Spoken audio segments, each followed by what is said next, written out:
ምን ሰጣቸው? ስልጣን ሰጣቸው። ቤተክርስቲያናችን ቅዱሳን ደዌን ሕማምን ቢፈውሱ ከማን ባገኙት ስልጣን ነው የምትለው? ከኢየሱስ ክርስቶስ ባገኙት ስልጣን ነው የምትለው። በራሳቸው በደንብ አድርጋችሁ ስሙኝ። ከእግዚአብሔር ተለይተው ማንም ምንም ማድረግ አይችልም። መጽሐፍ ቅዱሳዊ አይደለም። ማንም ደግሞ አለው ከእግዚአብሔር ተለይቶ ምንም ማድረግ አይችልም። ቅዱሳን መላእክትም ቢሆኑ ከእግዚአብሔር ተለይተው ምንም ማድረግ አይችሉም። ቅዱሳን ሐዋርያትም ቢሆኑ ከእግዚአብሔር ተለይተው ምንም ማድረግ አይችሉም። የኃይላቸው ምንጭ ኢየሱስ ክርስቶስ ይባላል፣ እግዚአብሔር ይባላል። ይሄን ልንረዳ ያስፈልጋል። በማወቅም ባለማወቅም የስተት ነገር እንዳንናገር እግዚአብሔር አምላክ አንደበታችንን ይጠብቅ። ሐዋርያትም ሆኑ ቅዱሳን ነቢያት፣ ቅዱሳን መላእክት በሰማይም በምድርም ያሉ ድንቅ ነገር ቢያደርጉ፣ ተአምራት ቢያደርጉ፣ ገድላትን ቢፈጽሙ በማን ኃይል ነው? በማን ኃይል ነው? ጻፉልኝ።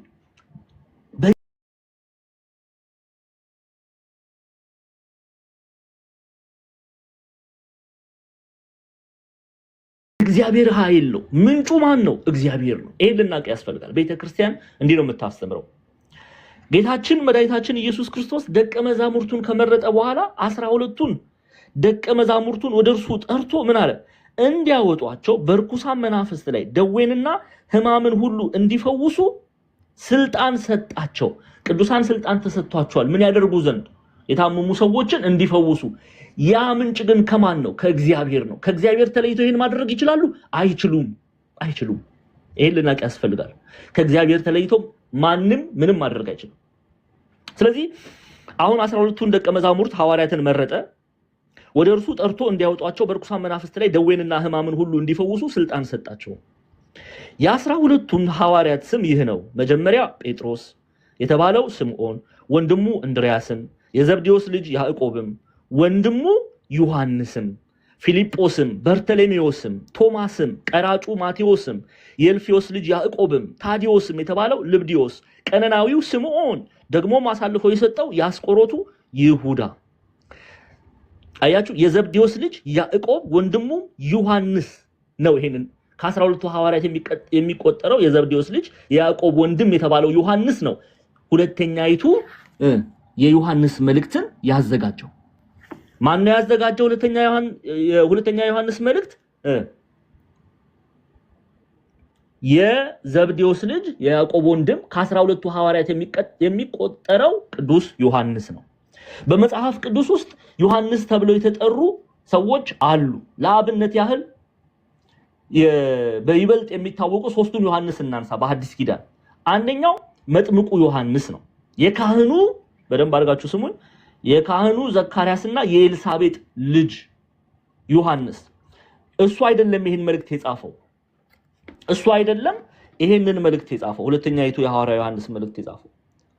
ሁለተኛ ደግሞ ማርቆስ የተባለው ዮሐንስ አለ። የማርቆስ ወንጌል የጻፈው ማርቆስ የተባለው ዮሐንስ እየተባለ ይጠራል። ሌላኛው ስሙ ዮሐንስ ተብሎ ይጠራል። እርሱም አይደለም ይሄንን መልእክት የጻፈው ከ12ቱ ሐዋርያት መካከል የሚቆጠረው ቅዱስ ዮሐንስ ነው፣ የዘብዴዎስ ልጅ። የማቴዎስ ወንጌል ምዕራፍ 4 ላይ ጌታችን መድኃኒታችን ኢየሱስ ክርስቶስ በፍቅር ሲጠራው እንመለከታለን። ተመልከቱ። የማቴዎስ ወንጌል ምዕራፍ 4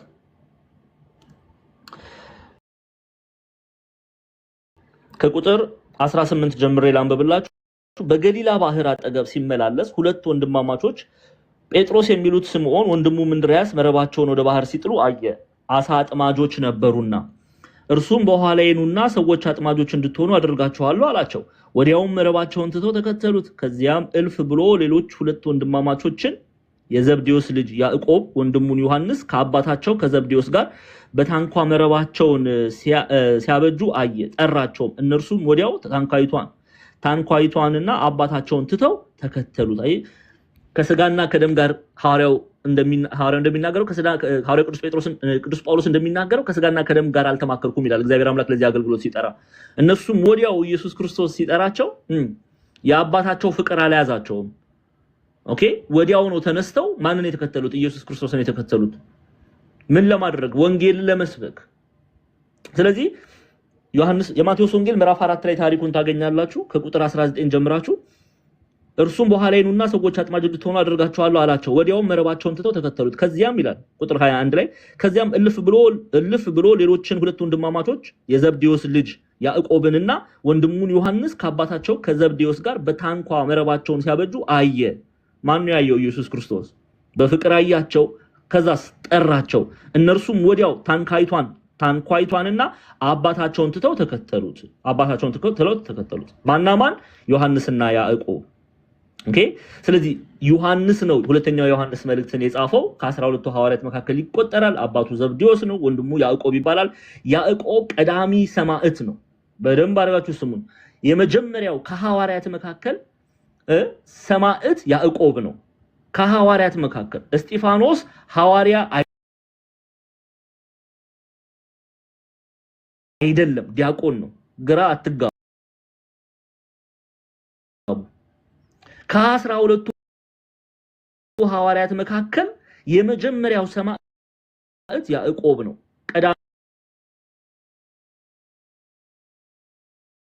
ወንድም ነው፣ ቀዳሚ ሰማዕት ከሐዋርያት መካከል ከ12ቱ ሐዋርያት መካከል ታሪኩን ምዕራፍ 12 ላይ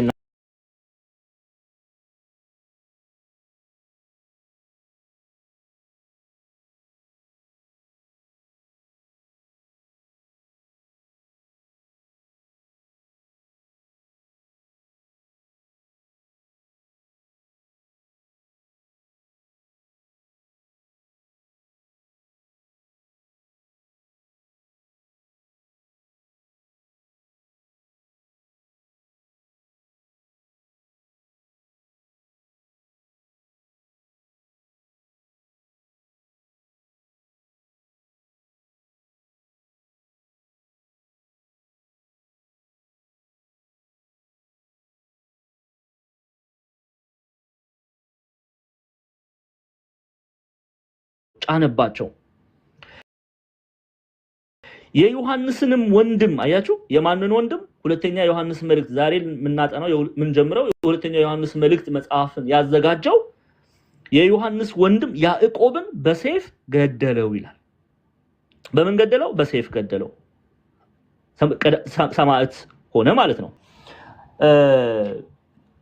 ሁለት ሚስጥር እዚህ ጋር አንስቼ ወደ ሁለተኛ ዮሐንስ መልእክት እሄዳለሁ። አሁን ቅዱስ ያዕቆብ ከተገደለ በኋላ በተለይ የቤተክርስቲያን ታሪክ ጸሐፊ አውሳቢዮስ የሚባል የታሪክ ጸሐፊ አለ እና ምን ይላል? ይሄን ክፍል ላይ ያዕቆብ ሲገደል ያዕቆብን በሰይፍ ለመግደል ኦኬ ያዕቆብ ገድል ሲቀበል ሲጋደል ለእምነቱ ሰማዕት ሲሆን እርሱን በሰይፍ ለመምታት ከተሰለፉት ወታደሮች መካከል የያዕቆብን ጽናት አይተው ያዕቆብን ጽናት አይቶ ክርስቲያን የሆነ ወታደር ነበረ።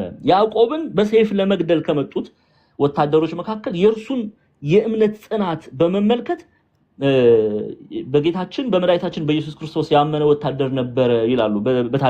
በታሪክ ረገድ ማለት ነው። እና አውሳቢዮስ ይሄንን ያወሳል። እና ያዕቆብ አንድ ነገር ልንገራችሁ። ያዕቆብ ቁጥሩ ከ12ቱ ሐዋርያት መካከል ነው። እንግዲህ ከ12ቱ ሐዋርያት መካከል ነው የቅዱስ ዮሐንስ ወንድም። አሁን እሱ ሰማዕትነት ሲቀበል ሐዋርያት ስንት ሆኑ ማለት ነው? 11 ሆኑ ማለት ነው። 12 ነበሩ። በይሁዳ ፋንታ ማን ተተክቷል? ማቲያስ ተተክቷል። ሐዋርያት ሥራ ምዕራፍ 1 ላይ እናገኘዋለን። ታሪኩን ተመልከቱ። አንድ የሚደንቅ ነገር የእግዚአብሔርን ፍቅር የምንመለከትበት ነው። ሐዋርያት ሥራ ምዕራፍ 1ን ስትመለከቱ ይኸው ዕጣም ተጣጣሉ። ዕጣውም ለማቲያስ ወደቀና ከ11 ሐዋርያት ጋር ተቆጠረ። በማን ፋንታ ማቲያስ ገባ? በይሁዳ ፋንታ ማቲያስ ገባ። ይሁዳ በኃጢአቱ ምክንያት ሞቷል። በበደሉ ምክንያት ሞቷል። ይሁዳ ሰማዕት አይደለም የሆነው። የአስቆሮቱ ይሁዳ በእርግጥ ከ12ቱ ሐዋርያት መካከል ተቆጥሮ ነበረ። ለዚህ አገልግሎት ታድሎ ነበር ይለናል ጴጥሮስ። ግን በበደሉና በኃጢአቱ ምክንያት ምን ሆነ? በበደሉና በኃጢአቱ ምክንያት ምን ሆነ? ሞተ። አሁን እሱ ሲሞት በሱ ፋንታ ሐዋርያት ተሰበሰቡና ዕጣ ተጣጥለው ማቲያስን መረጡ። ስለዚህ 12 ሆኑ ማለት ነው። ተመልሰው 12 ሆኑ ማለት ነው። ከዛ በኋላ ሐዋርያት ሥራ ምዕራፍ 12 ላይ ስትመጡ ማን ሞተ ደግሞ? ቀጣይ ያዕቆብ ሞተ። ያዕቆብ ሲሞት ወይም ሰማዕትነት ሲቀበል ሐዋርያት ሲሰበሰቡ በእርሱ ፋንታ ሌላ ሐዋርያ ለመተካት ሲሰበሰቡ አትመለከቱም። ለምን? ሕያው ነው የሆነው። ጎበዝ፣ ሕያው ነው የሆነው። በኃጢአቱ ምክንያት አይደለም የሞተው። ሎቱ ስብሐት። ያዕቆብ ታምኖ ስለሆነ ሕያው ሆነ፣ ሞተ አንልም። በክርስቶስ ኢየሱስ ያመኑ ሕያዋን ናቸው። እርሱ በአባቱ ፈቃድ፣ በራሱ ፈቃድ፣ በመንፈስ ቅዱስ ፈቃድ ሞትን ድል አድርጎ እንደሚነሳ እነሱም ይነሳሉ። ስለዚህ የቀደሙት ክርስቲያኖች በኃጢአት ሰው ሲሞት ነው ያ ሰው ሞተ የሚባለው፣ በኃጢአት ሲሞት። ያዕቆብ ግን ሰማዕት ስለሆነ በእርሱ ፋንታ የያዕቆብን ቦታ ለመተካት ህብረት ሲያደርጉ አትመለከቱም። ከዛም በኋላ ሐዋርያት ሰማዕትነት ሲቀበሉ እንደዚህ አይነት ልማድ አላየንም፣ አልተጻፈም፣ አላነበብንም። ለምን ብላችሁ ብትጠይቁ ሕያዋን ስለሆኑ። ስለዚህ ያዕቆብን እግዚአብሔር እንዲህ ባለ ፍቅር አክብሮታል። ሐዋርያቱን በእርሱ የታመኑትን እንዲህ ባለ ፍቅር እግዚአብሔር አምላክ አክብሯቸዋል። ስለዚህ ያዕቆብ የዮሐንስ ወንድም የዘብዴዎስ ልጅ ነው፣ ወልደ ዘብዴዎስ። እሺ ይሄን ካልን ወደ ትምህርታችን እንመለስ። ስለዚህ ሁለተኛይቱ የሐዋርያው ዮሐንስ መልእክት የጻፈው ከ12ቱ ሐዋርያት መካከል የሚቆጠረው የዘብዴዎስ ልጅ ያዕቆብ ወንድም ዮሐንስ ነው። ኦኬ እሺ። ቀጥሎ ሁለተኛይቱ የሐዋርያው የዮሐንስ መልእክት ለማን ነው የተጻፈው? በእርግጥ መጀመሪያው የሐዋርያው ዮሐንስ መልእክትን ስናጠና መጀመሪያይቱ የሐዋርያው ዮሐንስ መልእክት የተጻፈችው በታናሿ እስያ ምዕራባዊ ክፍል ለምትገኘው ኤፌሶን ተብላ ለምትጠራዋ ከተማ፣ በዛች ከተማ ለሚኖሩ የክርስቶስ ኢየሱስ ደቀ መዛሙርት ነው የተጻፈው። ግን ይሄ መልእክት ኩላዊት የሆነ መልእክት ነው፣ ዓለም አቀፋዊ የሆነ መልእክት ነው። ኦኬ ዩኒቨርሳል የሆነ ኤፒስትል ነው የዮሐንስ መልእክት። ስለዚህ ምንም ቤተክርስቲያን ኩላዊት ስለሆነች ምንም ለኤፌሶን ላሉ ክርስቲያኖች ቢጻፍም ለነሱ ብቻ አይደለም ቤተክርስቲያን የምታነበው፣ ለሁላችንም በዓለም ዙሪያ ለተበተንን የጌታ ቤተክርስቲያን፣ በአፍሪካም፣ በአረብ ምድርም፣ በአውሮፓ፣ ሰሜናዊ ግሪክ፣ ደቡባዊ ግሪክ፣ መቄዶንያ፣ አካያይ ክፍል፣ በአረብ ምድር ላይ በዓለም ዙሪያ ላሉ በጌታችን በመድኃኒታችን በኢየሱስ ክርስቶስ ለሚያምኑ ክርስቲያኖች የተጻፈ መልእክት ነው። ግን ዳይሬክት የሆነው ኮሜንታሪ በደንብ አድርጋችሁ ስሙ። ቀጥተኛው ፍቺ እንዳትሳሳቱ ለኤፌሶናውያን ነው። ከዛ በኋላ ግን በዓለም ዙሪያ ላሉ ክርስቲያኖች የተጻፈ መልእክት ነው። ኦኬ። እንዲሁም ሁለተኛይቱ የሐዋርያው የዮሐንስ መልእክት ለኔና ለናንተ ብቻ የተጻፈ አይደለም። ቀጥተኛ መልእክቱ የተጻፈው ለአንድ ሰው ነው፣ ለአንድ ሴት፣ ለአንዲት እመቤት፣ ለአንዲት ታላቅ ሴት፣ ለአንዲት ታላቅ እመቤት ነው ቅዱስ ዮሐንስ ይሄን መልእክት የጻፈው። እሷ ማናት? እምናያት ይሆናል ማለት ነው። እሺ እንመልከት። ለማን ተጻፈ? እየጻፋችሁ ነው ብዬ ገምታለሁ። ሁለተኛይቱ የሐዋርያው ዮሐንስ መልእክት የተጻፈው ለአንዲት ሴት፣ ለአንዲት እመቤት ብለናል፣ እናያታለን። ራሱ ቅዱስ ዮሐንስ ይነግረናል። ምዕራፍ የለውም፣ ግን ምዕራፍ 1 ብለን ለንባብ ያመች ዘንድ ሊቃውንቱን መስለን እንቀጥላለን። ኦኬ። ስለዚህ ሁለተኛይቱ የሐዋርያው ዮሐንስ መልእክት ምዕራፍ 1 ቁጥር 1 እና 2 ላይ ለማን እንደጻፈ ራሱ ቅዱስ ዮሐንስ ይነግረናል። ማንም ሊነግረን አያስፈልግም። ይሄንን መልእክት ያዘጋጀው ራሱ ወልደ ዘብዴዎስ ቅዱስ ዮሐንስ ይነግረናል። ስሙ። በእኛ ስለሚኖርና ከእኛ ጋር ለዘላለም ስለሚሆን እውነት እኔ ቀሲስ በእውነት ለምወዳቸውና እኔ ብቻ ሳልሆን እውነትን የሚያውቁ ሁሉ ደግሞ ለሚወዷቸው ለተመረጠች እመቤትና ለልጆቿ ይላል። ለተመረጠች እመቤትና ለልጆቿ። አሁን ይሄ መልእክት የተጻፈው እመቤት ተብላ ለተጠራች ለአንዲት ሴት ነው። እቺ ሴት ልጆች አሏት። ኦኬ። ስለዚህ ልጆቿንም የሚነካ መልእክት ነው። መልእክቱ ግን ለዚች ሴት ነው። እቺ ሴት ማን ተብላ ትጠራለች? የኢትዮጵያ ኦርቶዶክስ ተዋሕዶ ቤተክርስቲያን ሊቃውንት መተርጉማን ስም ሰጥተዋታል። ስሟ ማን ነው? ሮምና ትባላለች። ማን ትባላለች? ሮምና ትባላለች። እባካችሁን በደንብ ስሙ። ይሄን ጥቅስ ያለ ቦታው ሰዎች ሲጠቅሱ አይተናል፣ አዝነናል፣ አፍረናል። እንዲህ መሆን የለበትም። መጽሐፍትን ልናቅ ልንረዳ ያስፈልጋል። እቺ ቅዱስ ዮሐንስ የጻፋት ለአንዲት ሴት ናት። እቺ ሴት ስሟ ማን ነው? ሮምና ይባላል። አንድምታ ትርጓሜያችን እንመልከት። ተመልከቱ። መልእክተ ዮሐንስ ዳግሚት ወይም ሁለተኛ የዮሐንስ መልእክት ማለት ነው። ቀዳማዊ ብሎ ነበርና ዳግሚት አለ። ሁለተኛ ይጽፋል። ሞግዚት ሆና በደሴት ልብስ ቀለብ እየተቀበለች የነገስታቱን የመኳንንቱን ልጆች የምታሳድግ ሮምና የምትባል ሴት ነበረች ይላል። ማን የምትባል ሴት? ሮምና የምትባል ሴት። ለዚች ሴት ነው ይሄ መልእክት የተጻፈው። ለዚች ሴት ነው፣ ሮምና ተብላ ለምትጠራ ሴት ነው ይሄ መልእክት የተጻፈው። እቺ ሴት ጣዖት አምላኪ ናት። ጣዖት ታመልክ ነበር። የሰማችሁ ነው። የቤተክርስቲያናችን አንድምታ ትርጓሜ ጣዖት አምላኪ እንደነበረች ይነግረናል። ሙሉን እናንተ ታነቡታላችሁ። ጣዖት አምላኪ ነበረች። ቅዱስ ዮሐንስና የዮሐንስ ደቀ መዝሙር እንደሆነ የሚነገርለት አብሮኮሮስ እችን ሴት አስተምረው ወደ ቤተክርስቲያን መልሰዋታል። ወደ ጌታችን መድኃኒታችን ወደ ኢየሱስ ክርስቶስ መልሰዋታል። ዮሐንስና አብሮኮሮስ ማን ነው? ከሰባቱ ዲያቆናት መካከል አንዱ ነው። እስቲ እንመልከት አንድምታውን ከማንበባችን በፊት። አብሮኮሮስ እንዲያው መጽሐፍ ቅዱስ ላይ ያሌለ አድርገን እንዳናይ ለጥንቃቄ ያህል ነው። ሐዋርያት ሥራ ምዕራፍ 6 ቁጥር 5 ላይ ስሙን እናገኛለን። ይሄው ምዕራፍ 6 ቁጥር 5። እሺ፣ ይህም ቃል ሕዝቡን ሁሉ ደስ አሰኛቸው። እምነትና መንፈስ ቅዱስም የሞላበት ሰው እስጢፋኖስ፣ ፊልጶስ፣ ጵሮቅሮስም ኒቃሮናንም፣ ጢሞናንም፣ ጳርሜናንም ወደ ይሁዲነት ገብቶ የነበረውን የአንጾኪያውን ኒቆላዎስን ጵሮክሮስ ተመልከቱት።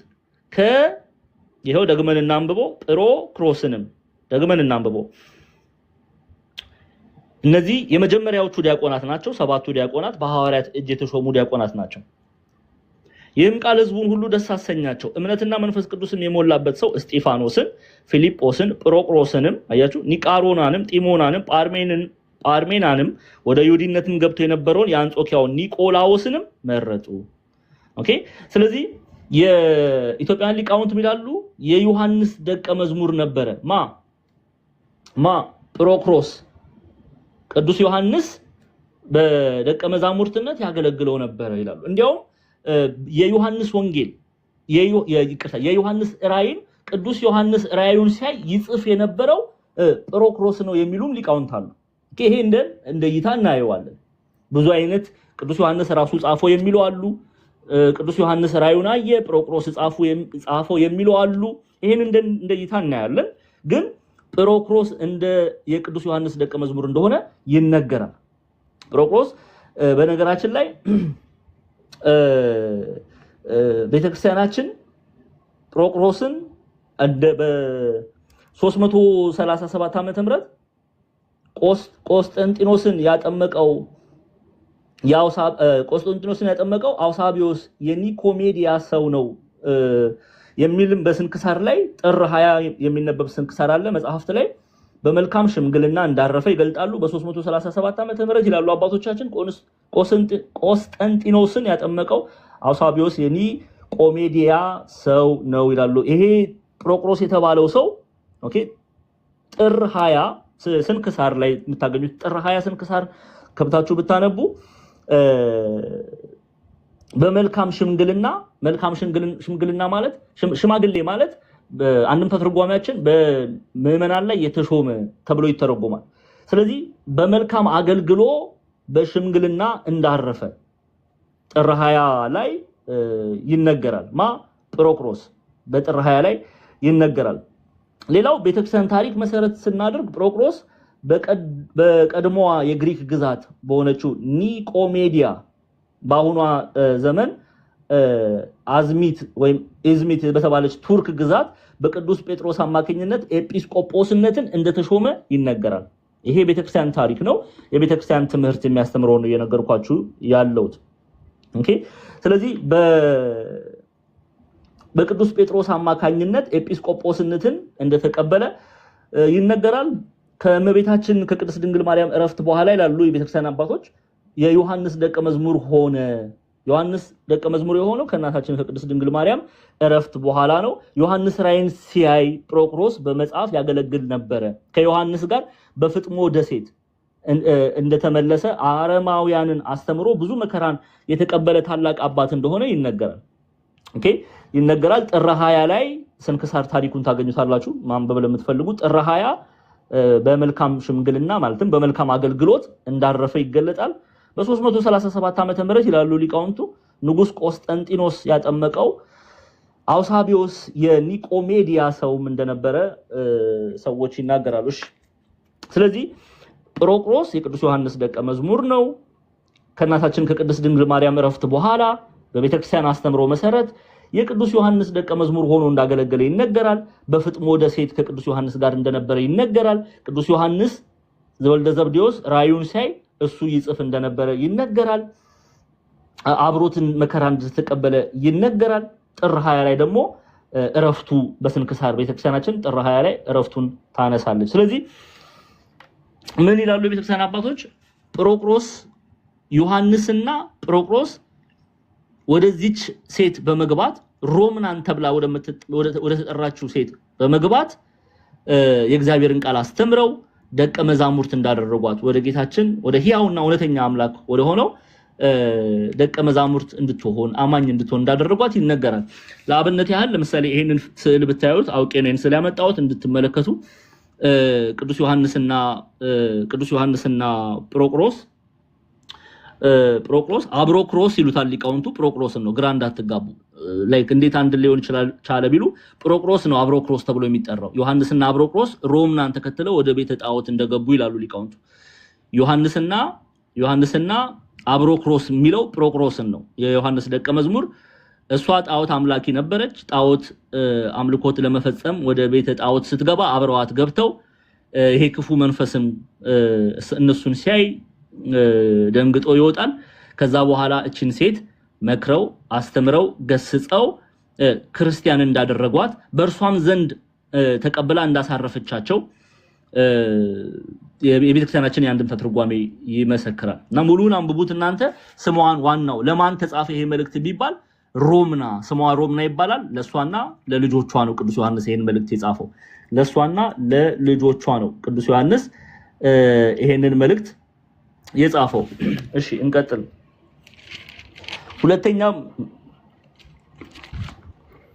ሁለተኛው የሐዋርያው ዮሐንስ መልእክት ለምን ተጻፈ?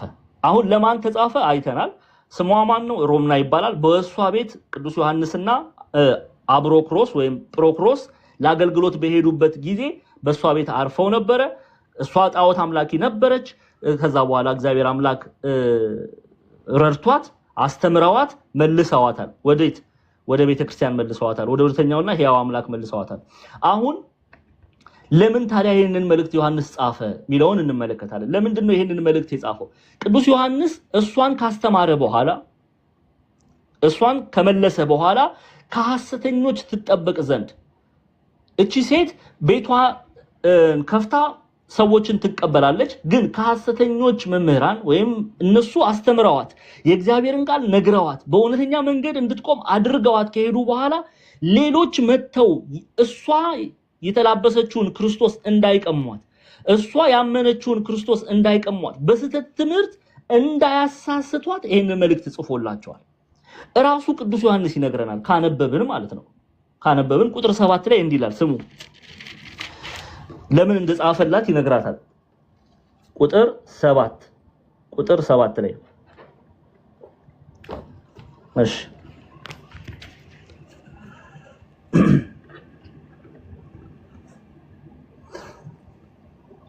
እሺ ሁለተኛ ዮሐንስ መልእክት ምዕራፍ 1 ብለን እናነባዋለን።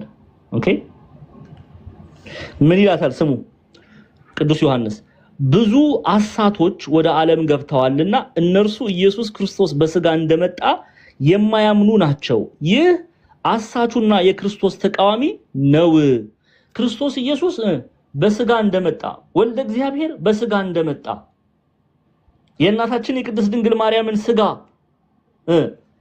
ነስቶ ፍጹም አምላክ ፍጹም ሰው ሆኖ እንደመጣ የማያምኑ ሐሰተኞች በስተዋል። ስለዚህ እኛ መተን ካስተማርንሽ እኛ መተን ከነገርንሽ ውጪ መተው የሚነግሩሽ ሰዎችን እንዳትቀበይ እንዳታደምጪ ተጠንቀቂ ብሎ ሊመክራት ነው የጻፈላት። ይሄን መልእክት ለምክር ነው ይሄ መልእክት የተጻፈው። ቤተክርስቲያን የተመሰረተችው በሐዋርያት በነቢያት ትምህርት ነው። ሐዋርያት ካስተማሩት ውጪ ነቢያት ከመሰከሩት ውጪ ሌላ ትምህርት መጥቶ የሚነግርሽን አትስሚ። ኢየሱስ ክርስቶስ በስጋ እንደመጣ የማይናገር እርሱ ከእግዚአብሔር አይደለም። ማለትም ኢየሱስ ክርስቶስ እግዚአብሔር ወልድ ሰው እንደሆነ ፍጹም ሰው እንደሆነ ከኃጢአት በስተቀር ሰው ሆኖ እኔና እናንተን በቀራንዮ ላይ በቤዛነቱ ስራ እንዳዳነን ከዚህ ውጪ የሚናገር ከእግዚአብሔር አይደለም። ስለዚህ አትቀበይ ሲል ይሄን መልእክት ጻፈላት። ይሄው ቃል በቃል እንዴ ብዙ አሳቶች ወደ ዓለም ገብተዋልና እነርሱ ኢየሱስ ክርስቶስ በስጋ እንደመጣ የማያምኑ ናቸው። ይህ አሳቹና የክርስቶስ ተቃዋሚው ነው። አንቲክራይስት ነው። የክርስቶስን ትምህርት የሚቃወም ነው።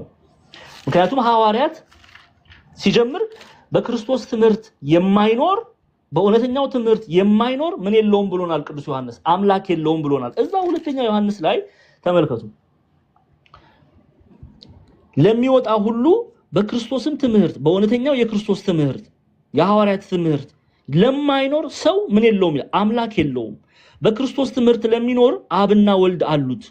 ኦኬ ከእግዚአብሔር የተወለደ አብና ወልድ አሉት፣ መንፈስ ቅዱስ አለው። በክርስቶስ ትምህርት ማይመላለስ ግን እግዚአብሔር አምላክ የለውም እያለ ነው። ኦኬ ቅዱስ ዮሐንስ ምን ብሎ ነው ያስተማረን? ኢየሱስ ክርስቶስን ዮሐንስ ወንጌል ምዕራፍ 1 ላይ እንመልከት። ምዕራፍ 3 ቁጥር 6 ምዕራፍ 1ን እንየውና ወደ ቁጥር 3 እንሄዳለን። ወደ ምዕራፍ 3 እንሄዳለን። ስሙ ምን እንደሚል በመጀመሪያም ቃል ነበረ አለ፣ ቃልም በእግዚአብሔር ዘንድ ነበረ አለ፣ ቃልም እግዚአብሔር ነበረ አለ።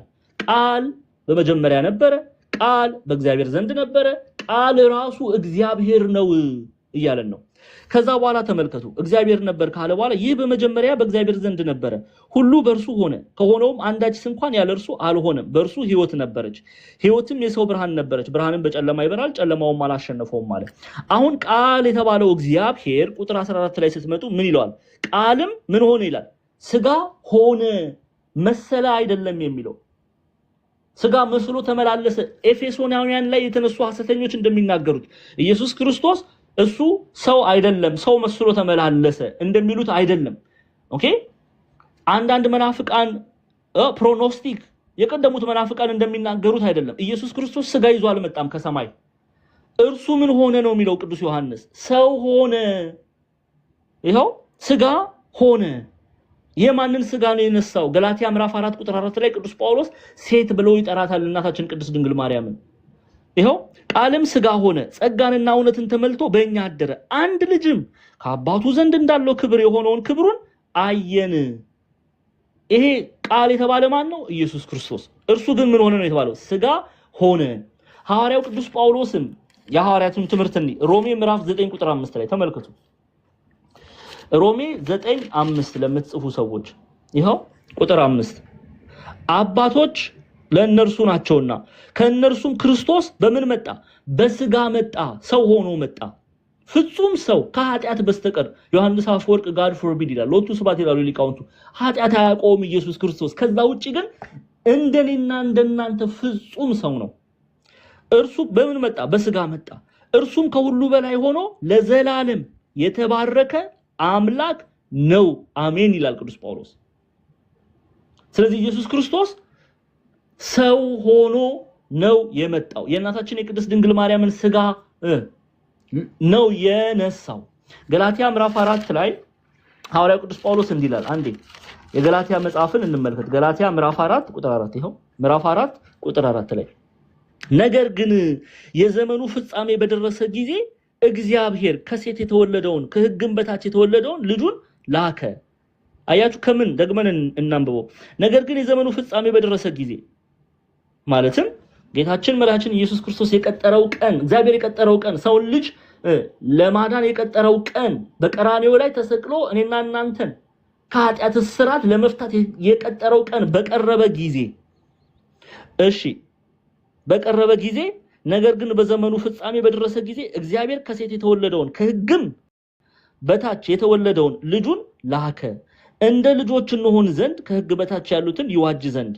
አያችሁ ከምን የተወለደ? ከሴት የተወለደ። ሴት ብሎ የሚጠራት ሐዋርያው ቅዱስ ጳውሎስ ማንን ነው? እናታችን ቅድስት ድንግል ማርያምን ነው።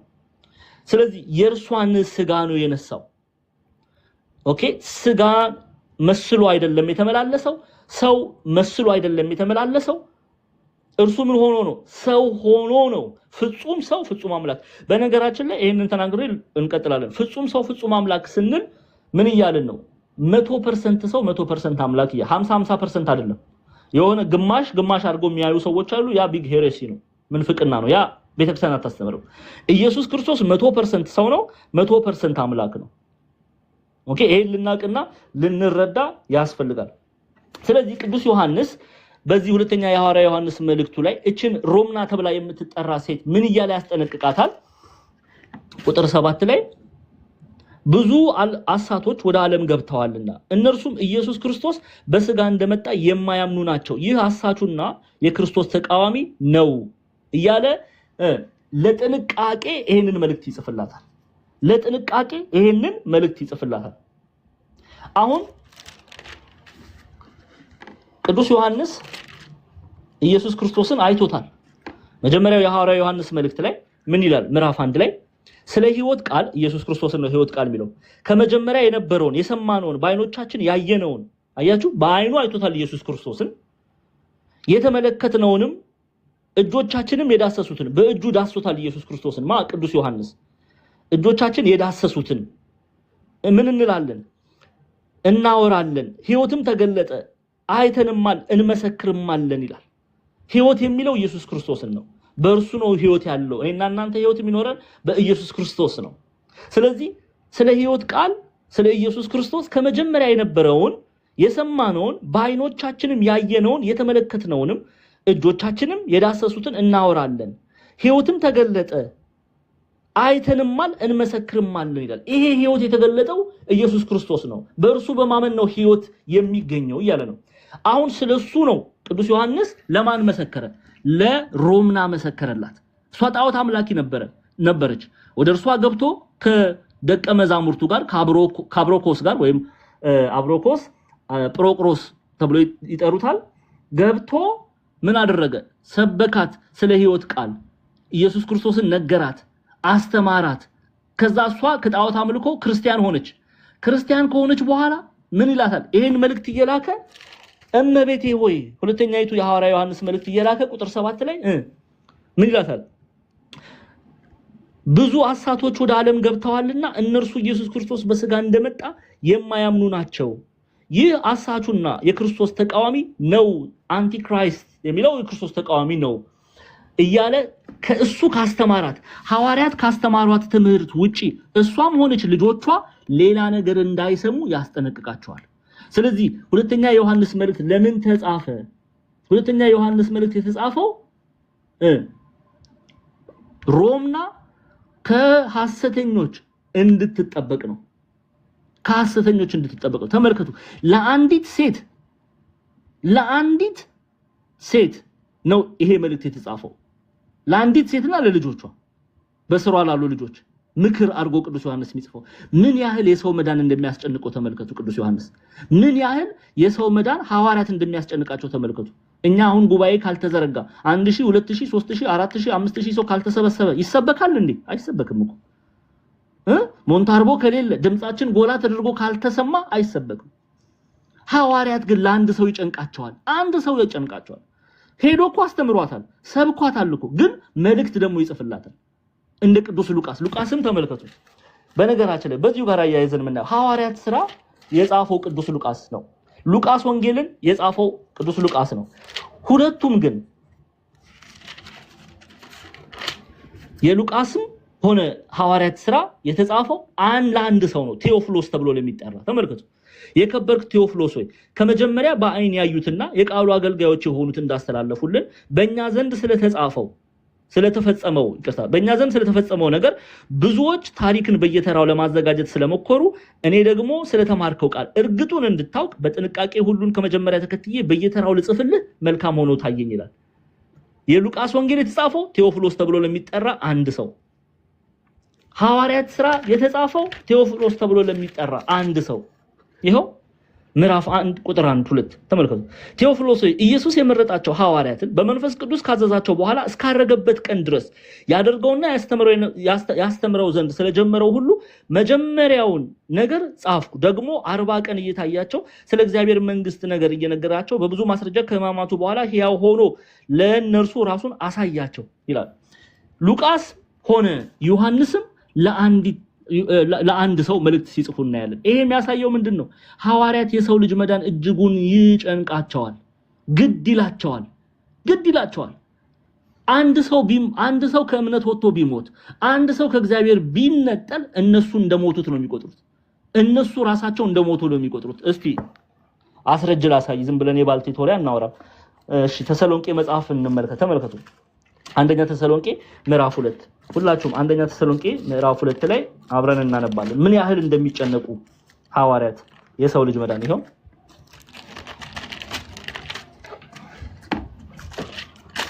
መጀመሪያይቱ የሐዋርያው የጳውሎስ መልእክት ወደ ተሰሎንቄ ሰዎች ምዕራፍ 3 ከቁጥር 9 እና 10 ተመልከቱ። ምን ይላል ሐዋርያው ቅዱስ ጳውሎስ? ፊታችሁን ልናይ ይላል። የተሰሎንቄ ምዕመናን ነው። ፊታችሁን ልናይ በእምነታችሁም የጎደለውን ልንሞላ ሌሊትና ቀን ከመጠን ይልቅ እየጸለይን በአምላካችን ፊት ከእናንተ የተነሳ ስለምንደሰተው ደስታ ሁሉ ለእግዚአብሔር በእናንተ ምክንያት ምን ያህል ምስጋና እናስረክብ ዘንድ እንችላለን ይላል። ከፍ ብላችሁ ብታዩ ቁጥር 8 ላይ ምን ይላችኋል? በችግራችንና በመከራችን ሁሉ ስለናንተ ተጽናናን። እናንተ በጌታ ጸንታችሁ ብትቆሙ አሁን በህይወት እንኖራለን ይላል። ተመልከቱ። እናንተ የሚላቸው የተሰሎንቄን በሰሜናዊው ግሪክ በሮም ቅኝ ግዛት ለምትገዛው ከተማ ያሉ የጌታ ደቀ መዛሙርት ነው የሚናገረው። በክርስቶስ ላመኑ ነው። እናንተ በእምነት ብትጸኑ ኦኬ ተመልከቱ። እናንተ በጌታ ጸንታችሁ ማለትም በእምነት በእርሱ ላይ ባለው እምነት ጸንታችሁ ብትቆሙ አሁን በህይወት እንኖራለንና ይላል። አሁን በህይወት እንኖራለን። እኛ በህይወት የምንኖረው ሮምና በእምነት ጸንታ ስትጠብቅ ነው። ሮምና በክርስቶስ ኢየሱስ ላይ ባለው እምነት ስትጠበቅ ነው። ስለዚህ ካስተማራት በኋላ ደግሞ ምን ይልጋል? መልእክት እየላከ ይንከባከባል። የእግዚአብሔርን ቃል ዘራ አይደለ? በእምነት እንድትጎለምስ ደግሞ መልእክት እየላከ እየመከረ እርሷንም ልጆቿንም ይገስጻል፣ ይመክራል፣ ያጸናል። ቅዱስ ዮሐንስ እንደ በርናባስ እንደ ቅዱስ ጳውሎስ። ሐዋርያት ሥራ ምዕራፍ 14 እንመልከት። ተመልከቱ። የሐዋርያት ሥራ ምዕራፍ 14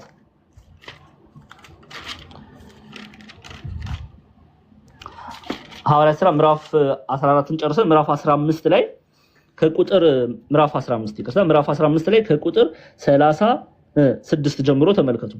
ሐዋርያው ቅዱስ ጳውሎስ መንፈስ ቅዱስ አዟቸው በርናባስ ከዛ ደግሞ ዮሐንስ ማርቆስ የተባለው ዮሐንስ ጋር በመሆን መጀመሪያ ሐዋርያዊ ጉዞ ጀመሩ። በኋላ ላይ ማርቆስ የተባለው ዮሐንስ ተመልሷል።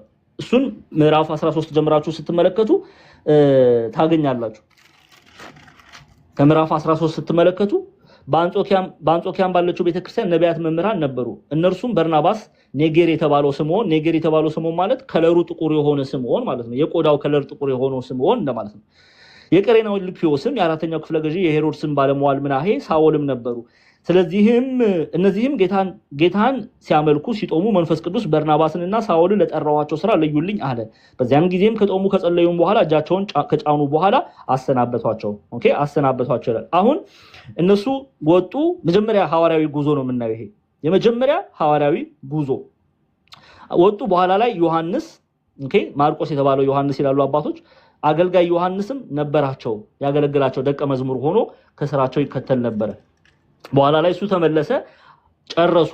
አንብቡት ሙሉን። እሱን ከጨረሱ በኋላ ምዕራፍ 5 ላይ የመጀመሪያውን ሐዋርያዊ ጉዞ ከጨረሱ በኋላ ሁለተኛ ሐዋርያዊ ጉዞ ሲነሱ ጳውሎስ በርናባስን ምን እንዳለው ስሙ። ጳውሎስ በርናባስን ቁጥር 36 ላይ ከጥቂት ቀንም በኋላ ጳውሎስ በርናባስን ተመልሰን የጌታን ቃል በተናገርንበት በየከተማው ሁሉ ወንድሞች እንጎበኝ፣ እንዴት እንዳሉ እንወቅ አለው ይላል። ተመልከቱ። አያችሁ አይደለ?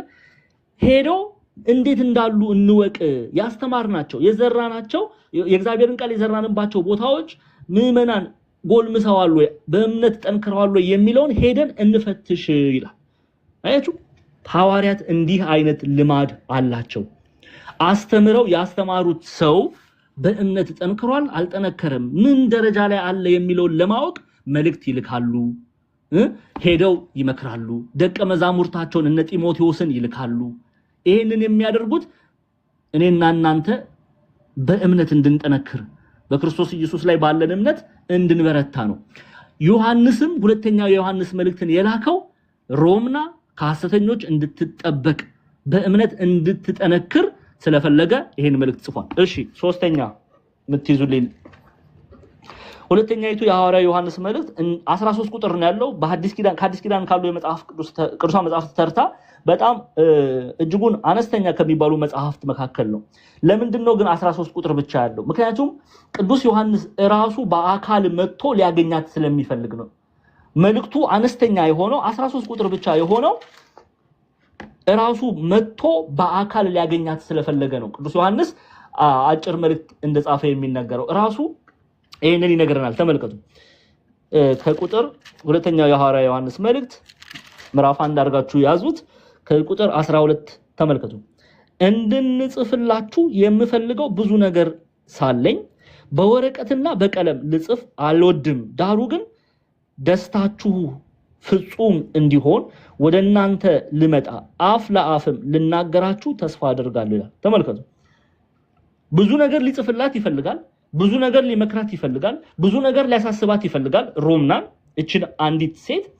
ግን ቅዱስ ዮሐንስ ወልደ ዘብዴዎስ ምን አላት?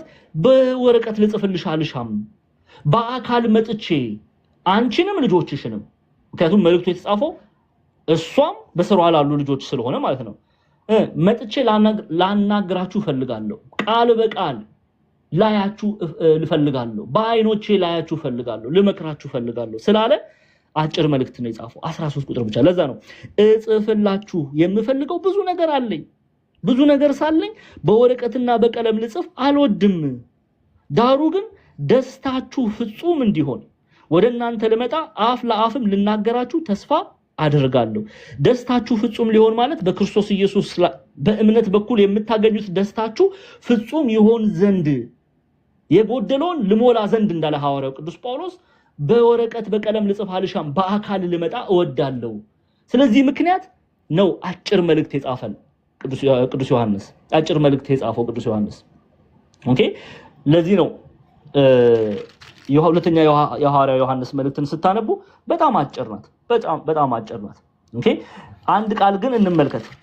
ምን አላት? ደስታችሁ ፍጹም እንዲሆን። ታስታውሳላችሁ?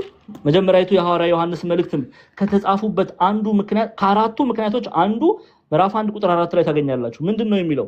በኤፌሶን ያሉትን ምዕመናን ቅዱስ ዮሐንስ ሲመክር እንዲህ ይላቸዋል፣ ደስታችሁም እንዲፈጸም ይህንን እንጽፍላችኋለሁ ይላል። ደስታችሁ እንዲፈጸም ይህንን እንጽፍላችኋለሁ የሚለው በክርስቶስ ኢየሱስ ፍጹም ደስተኞች የሆኑ ዘንድ፣ ስለ ኢየሱስ ክርስቶስ በእርሱ ሙሉ እምነት ይኖራቸው ዘንድ፣ በእርሱ በልጁ በኢየሱስ ክርስቶስ ወራሾች እንደሆኑ ያውቁ ዘንድ፣ የጎደለ ነገር ካለ ያንን የጎደለውን ነገር በመሙላት ደስታቸው እርሱና እርሱ ብቻ ይሆን ዘንድ ይሄን መልእክት ይጽፍላቸዋል። ክርስቲያኖች፣ የኔና የናንተም ደስታ መሆን ያለበት ይሄ ነው። ዓለም ደስታችን ሊሆን አልተጠራንም። እኔ ማወራው ስለ እውነተኞቹ አማኞች ነው። እውነተኞቹ አማኞች ደስታቸው ዓለም አይደለም። ደስታቸው ኢየሱስ ክርስቶስ ብቻ ብቻ ብቻ ነው። የሐዋርያት ደስታ ክርስቶስ ነው። የቀደመችው ቤተክርስቲያን ደስታ ክርስቶስ ነው። ሙሉ ፍጹም ደስታ እርሱን በማመን ነው የሚላበሱት እንጂ ዓለማዊ ብልጭልጭ ነገር በመላበስ አይደለም። ወርቅ ሀብት ንብረት በመያዝ አይደለም የነሱ ደስታ። ለዚህ ነው ሐዋርያት ደስታ ሲሉ ስለ ኢየሱስ ክርስቶስ ነው የሚያወሩት። ቅዱስ ዮሐንስ ደስታ ቢል ስለ ኢየሱስ ክርስቶስ ነው የሚያወራው። ይሄው እዚሁ ላይ ከፍ ብላችሁ ብታነቡ ስለ ሕይወት ቃል ከመጀመሪያው የነበረውና የሰማነውን በዓይኖቻችን ያየነውን የተመለከትነውንም እጆቻችን የዳሰሱትንም እናወራለን። ማን ነው እሱ? ኢየሱስ ክርስቶስ። ሕይወትም ተገለጠ፣ አይተንማል፣ እንመሰክርማለን። ከአብ ዘንድ የነበረውን ለእኛም የተገለጠውንም የዘላለም ሕይወት እናወራላችኋለን። እናንተ ደግሞ ከኛ ጋር ህብረት እንዲኖራችሁ ያየነውን የሰማነውን ለእናንተ ደግሞ እናወራላችኋለን። ህብረታችን ከአባት ጋር ከልጁም ከኢየሱስ ክርስቶስ ጋር ነው። ደስታችሁም እንዲፈጸም ይህን እንጽፍላችኋለን ይላል። ከኛ ጋር ህብረት እንድታደርጉ በክርስቶስ ኢየሱስ ሙሉ ደስተኞች እንድትሆኑ ኦኬ፣ በክርስቶስ ኢየሱስ ፍጹም ደስታን እንድትላበሱ ይሄንን መልእክት እንጽፍላችኋለን ይላል። ስለዚህ ለሮምናም ቅዱስ ዮሐንስ ይሄንን መልእክት የሚጽፍላት በክርስቶስ ኢየሱስ ሙሉ ደስተኛ እንድትሆን ኦኬ። ግን ብዙ መልእክት ሊጽፍላት ወዶ ነበረ፣ ፈቅዶ ነበረ። ያንን ለምን አላደረገም? በአካል ሊያገኛት ስለፈለገ። በአካል ሊያገኛት ስለፈለገ ኦኬ። እሺ፣ ቀጣይ ይሄ መልእክት የተጻፈው መቼ ነው የሚለውን ሐሳብ እናያለን። ኢትዮጵያውያን ሊቃውንት በህብረት በመሆን ይሄ መልእክት የተጻፈው መጀመሪያው የሐዋርያ ዮሐንስ መልእክት፣ ሁለተኛው የሐዋርያ ዮሐንስ መልእክት፣ ሶስተኛው የሐዋርያ ዮሐንስ መልእክት ራዕይ ዮሐንስንም ጨምሮ በብዙ የጊዜ ርቀት እንዳልተጻፈ ይናገራሉና ኢትዮጵያውያን ሊቃውንት ይሄ መልእክት ሁለተኛይቱ የዮሐንስ መልእክት ኦኬ፣ ሁለተኛው የሐዋርያ ዮሐንስ መልእክት የተጻፈው ከ95 ዓመተ ምህረት በፊት እንደሆነ ይነገራል። ከ95 ዓመተ ምህረት በፊት እንደሆነ ይነገራል ኦኬ። ስለዚህ 95 ዓመተ ምህረት ብለን እንያዘው። ሌላው በውጭ ያሉት ሊቃውንት የመጽሐፍ ቅዱስ ተማሪዎች ቴዎሎጂያን ከ70 እስከ 100 ዓመተ ምህረት ብለው ነው ያስቀመጡት ኦኬ። ከ70 እስከ 100 ዓመተ ምህረት ባለው ብለው ያስቀምጣሉ። ኢትዮጵያውያን ሊቃውንት 95 ዓመተ ምህረት ብለው አስቀምጠው በ95 ዓመተ ምህረት ቅዱስ ዮሐንስ ይሄንን መልእክት እንደጻፈ ይነገራል። ይሄን መልእክት እንደጻፈ ይነገራል። ስለዚህ ቀጣይ ያው የመልእክቱ አከፋፈል መግቢያውን ነው መጀመሪያ የምናየው ኦኬ። ትምህርቱን ስንጀምር ሰኞን ጨርሷለን ትምህርቱን። መግቢያውን ነው የምናየው። መጀመሪያ መግቢያው ከቁጥር 1 እስከ 3 ነው። ዛሬ የምናየው መግቢያው ከቁጥር 1 እስከ 3 ያለውን ክፍል እናያለን። ከዛ በኋላ ስለ ፍቅር ጽፎላቸዋል። ከቁጥር 4 ጀምሮ እስከ 6 ድረስ ስለ ፍቅር ጽፏል። ቁጥር 7 ላይ ቅድም እንደነገርኳችሁ ቁጥር 7 ጀምሮ እስከ 11 ይላሉ ሊቃውንት፣ ኢትዮጵያ ሊቃውንት ከሐሰተኞች ከአንቲክራይስት ወይም ከሐሰተኞች ስለመጠበቅ ጽፏል እናያለን። እነዚህ ሐሰተኞች እነማን ናቸው? ይሄን መልእክት ዮሐንስ በሚጽፍበት ጊዜ ግብራቸው ምንድነው? ስራቸው ምንድነው? ስማቸውን ሁሉ ሳይቀር ሰኞ የምናየው ክፍል ይሆናል። የመጨረሻው ከቁጥር 12 ጀምሮ እስከ ፍጻሜ ያለው ነው። ይሄን የስንብት ማጠቃለያ ነው። ሲሰናበታት እናያለን። በአካል ሊያገኛት እንደሚፈልግም በአካል መጥቶ ሊያወራት እንደሚፈልግም የሚጽፈውን ክፍል እናያለን። ዛሬ ከቁጥር 1 እስከ 3 ያለውን መግቢያ እናያለን ማለት ነው። እሺ፣ አሁን ቅድም የነገርኳችሁን ነገር ያዙትና እንደ መንደርደሪያ ሐሳብ ኢንትሮዳክሽን፣ አሁን ወደ ትምህርቱ እንሂድ። ሁለተኛው የሐዋርያ ዮሐንስ መልእክት ምዕራፍ 1 ቁጥር 1 በምዕራፍ 1 ተክለን እናወራዋለን። በእኛ ስለሚኖር ከኛ ጋር ለዘላለም ስለሚሆን እውነት ይላል። ማን ነው የሚለው? ቅዱስ ዮሐንስ። በእኛ ስለሚኖር ያለው ማንን ነው? በእኛ ስለሚኖር ያለው ማንን ነው? በእኛ ስለሚኖር የሚለው ኢየሱስ ክርስቶስን ነው ኦኬ። እኛ ሲል ይላሉ ሊቃውንቱ። ዮሐንስ እኛ ሲል ማንን ነው? በእኛ ስለሚኖር ያለው ማንን ነው? በእኛ ስለሚኖር የሚለው ኢየሱስ ማርሸት ሚት በእኛ ሲል እየተናገረ ያለው ኦኬ። ቃሉ ተመልከቱ፣ ሲንጉላር አይደለም ፕሉራል አድርጎ ነው፣ በብዙ ቁጥር ነው የሚጠራው። በእኛ ሲል በሐዋርያት ብለው ይተረጉሙታል አባቶቻችን። የቤተክርስቲያናችን ትርጓሜ በሐዋርያት ኢትዮጵያ ሊቃውንት ታስታውሳላችሁ። መጀመሪያ የሐዋርያ ዮሐንስ መልእክት ላይም እንዲህ ባለ ቃል ነው የሚጠቀመው። ተመልከቱ። ስለ ሕይወት ቃል ከመጀመሪያው የነበረውንና የሰማነውን አለ። የሰማውት አለ አላለም። ምንድነው ያለው? የሰማነው ሲል እርሱም ሐዋርያቱንም ጠቅሶ ነው የሚናገረው። የሰማነው አለ። ከዛ ደግሞ ይቀጥልና ተመልከቱ። በዓይኖቻችንም ያየነውን ይላል። እንዴ ዮሐንስ ብቻ አይደለም እኮ ሐዋርያት አይተውታል አይደለ? 12 ሐዋርያት። አዎ።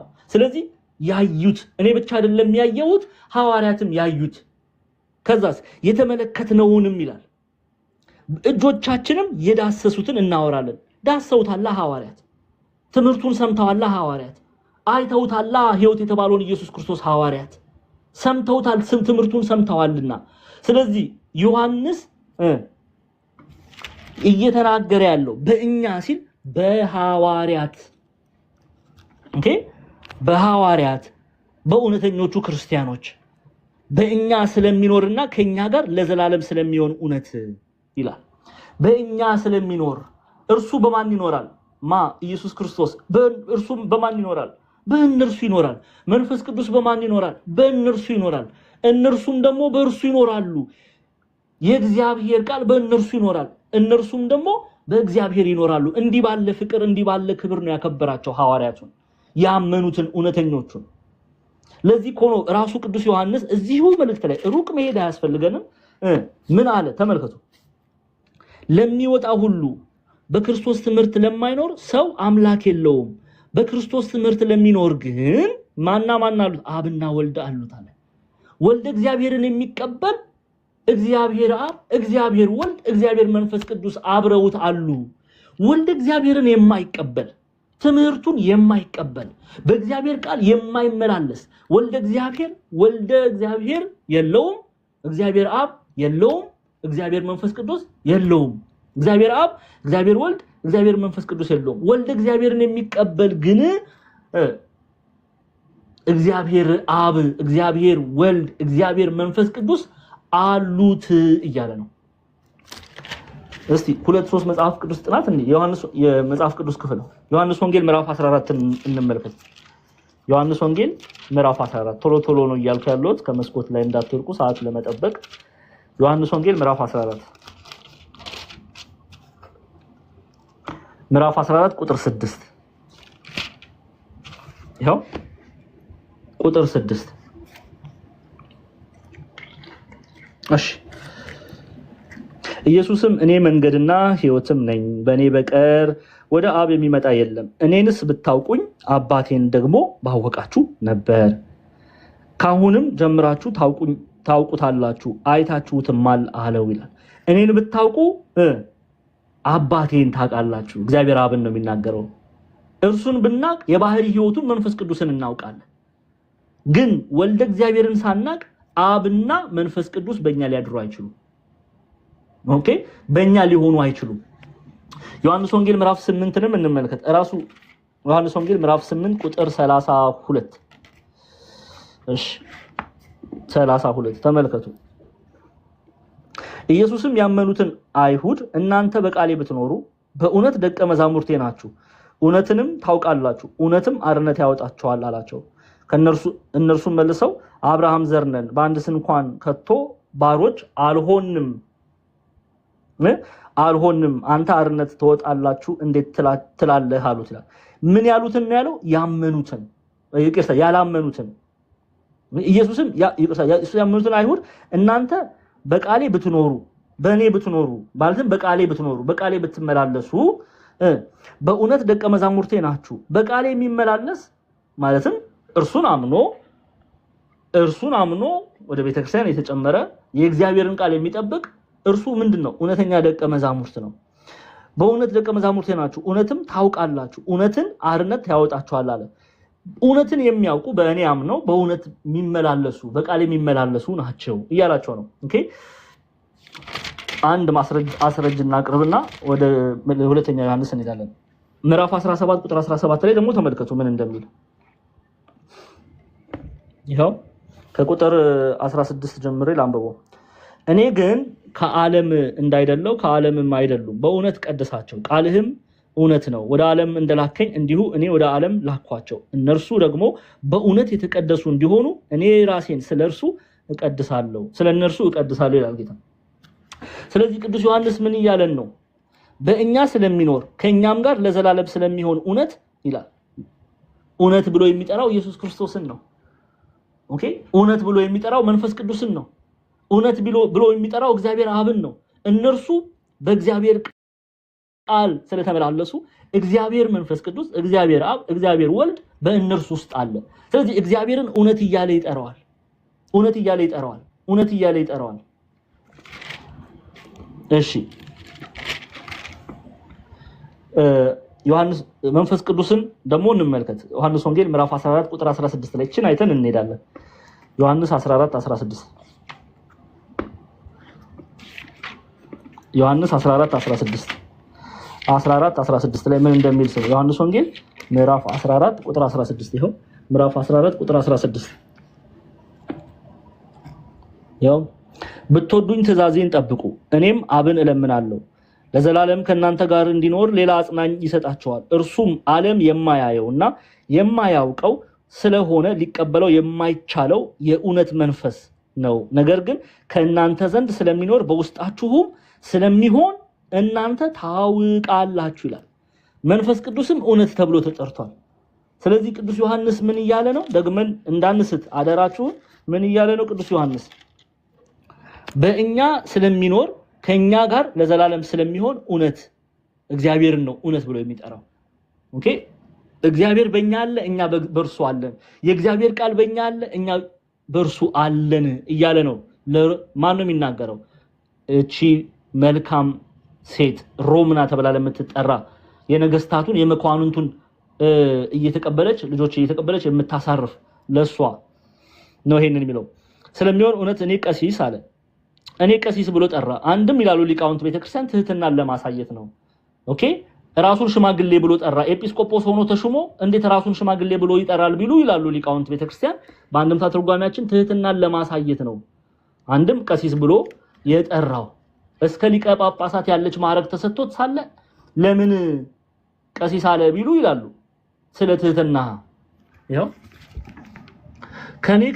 ከኔ ከቄሱ ከዮሐንስ የመጣች ክታብ አለ አተታ እስከ ሊቀ ጳጳስነት ያለ ማዕረግ ተሰጥቶት ሳለ እምን ቀሲስ አለ ስለ ትህትና ስለምን ቀሲስ አለ ቢሉ ስለ ትህትና ግን ሽማግሌዎች ይለዋል ምን ማለት ነው ሽማግሌዎች የሐዋርያት ሥራ ትርጓሜ ላይ ሽማግሌዎች የሚለውን ክፍል ኢትዮጵያ ሊቃውንት በምእመናን ላይ የተሾመ ማለት ነው በምእመናን ላይ የተሾመ አሁን ምን ይያለ ነው እኔ ቀሲስ ሲል እኔ ባንቺ የተሾምኩ ምን ለማድረግ እኔ በሮምና ላይ የተሾምኩ ምን ለማድረግ ለማስተማር ኦኬ ምን ለማድረግ ለመገሰጽ ምን ለማድረግ ወደ እውነተኛው መንገድ ለማምጣት እኔ ባንቺ ላይ እኔ ሽማግሌው ሲል እኔ ባንቺ ላይ የተሾምኩ ቃል እግዚአብሔርን ለማስተማር መምህርሽ የሆንኩ ሲል ነው እኔ ቀሲስ በእውነት ለምወዳቸው እኔ ብቻ ሳልሆን እውነትንም የሚያውቁ ሁሉ ደግሞ ለሚወዷቸው ለተመረጠች እመቤትና ለልጆቿ